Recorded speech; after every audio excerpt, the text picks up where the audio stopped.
Magandang araw mga kabubog. Ang gagawin pala natin ngayon ay dish rack cabinet. Ang nagustuhan ng kulay ng ating customer ay brown. Ayan guys, hindi ko na pala naisama dyan yung pagbuo ko nyan kasi medyo busy tayo guys.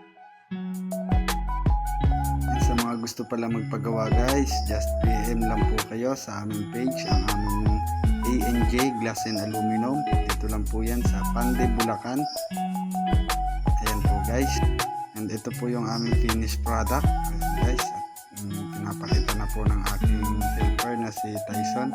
Ayan po, ang sa gitna po natin ilagayan ng mga plato. And then ayan po ang sa ilalim natin, ang kanyang tubigan.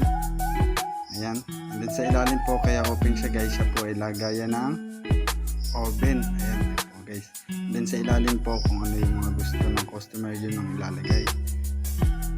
And ito na guys ang aming finished product.